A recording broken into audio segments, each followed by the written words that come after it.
আসসালামু আলাইকুম। কক্সবাজার পল্লী বিদ্যুৎ সমিতি একটি সার্কুলার প্রকাশিত হয়েছে, যেখানে আপনারা কক্সবাজার জেলা ব্যতীত বাংলাদেশের সকল জেলার প্রার্থীগণ অনলাইনে আবেদনটি করতে পারবেন। তো আজকের এই ভিডিওতে এই সার্কুলারটি নিয়ে সম্পূর্ণ বিস্তারিত আলোচনা করব। তো যারা প্রতিদিনের চাকরির খবর পেতে চান তারা আমার চ্যানেলটি সাবস্ক্রাইব করে রাখবেন, তাহলে এরকম চাকরির খবর দেওয়া মাত্র আপনার নিকট চলে যাবে।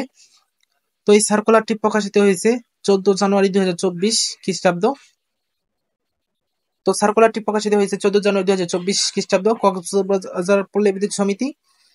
তো নিয়োগ বিজ্ঞপ্তি: কক্সবাজার পল্লী বিদ্যুৎ সমিতি নিম্ন বর্ণিত শূন্য পদে লোকবল নিয়োগের নিমিত্ত কক্সবাজার জেলার স্থায়ী বাসিন্দা ব্যতীত বাংলাদেশের অন্য সকল জেলার স্থায়ী বাসিন্দা নিকট হতে। তো এখানে বলছে যে কক্সবাজার জেলার স্থায়ী বাসিন্দা ব্যতীত, তার মানে কক্সবাজার জেলার স্থায়ী বাসিন্দারা আবেদনটি করতে পারবেন না। এরা ব্যতীত বাংলাদেশের সকল জেলার প্রার্থীগণ কিন্তু আবেদনটি করতে পারবেন। তো এই ওয়েবসাইটের মাধ্যমে আপনাদের আবেদনটি করতে হবে। তো এই ওয়েবসাইটের মাধ্যমে আপনার আবেদনটি করতে হবে। তো এখানে পদের নাম মিটার রিডার কাম মেসেঞ্জার, 1 বছর মেয়াদী চুক্তি ভিত্তিক।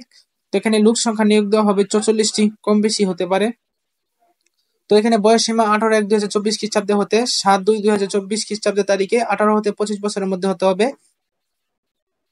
তো এখানে বেতন ভাতা প্রবিশ বেতন কাঠামো 2016 অনুযায়ী মূল বেতন 14,700, এছাড়া অন্যান্য ভাতাদি প্রদায় হবে। তো এখানে শিক্ষাগত যোগ্যতা অন্য অভিজ্ঞতা থাকছে। তো এখানে শিক্ষাগত যোগ্যতা: প্রার্থীকে ন্যূনতম এসএসসি সমমান পরীক্ষায় উত্তীর্ণ হতে হবে। প্রার্থীকে অবশ্যই যোগ বিয়োগ গুণ ও ভাগ করার দক্ষতা থাকতে হবে এবং হাতের লেখা সুন্দর হতে হবে। প্রার্থীকে অবশ্যই সৎ, বিশ্বস্ত, উত্তম চরিত্রের ও সুন্দর সুঠাম দেহের অধিকারী সহ ভালো ব্যক্তিত্বের অধিকারী হতে হবে। গ্রামগঞ্জের প্রত্যন্ত এলাকায় গিয়ে রিডিং গ্রহণ, বিল বিতরণের কাজ করার মানসিকতা থাকতে হবে। প্রবেশ এর লক্ষ্য কর্মসূচি সম্পর্কে কাউকে অবহিত করতে হবে। তো বাইসাইকেল চালানোর পারদর্শী হতে হবে এবং অবশ্যই নিজস্ব বাইসাইকেল থাকতে হবে। চাকরি যোগদানের সময় নিরাপত্তা জামানত হিসাবে এর ক্যাশ টাকায় 10,000 টাকা জমা প্রদানের সামর্থ্য থাকতে হবে।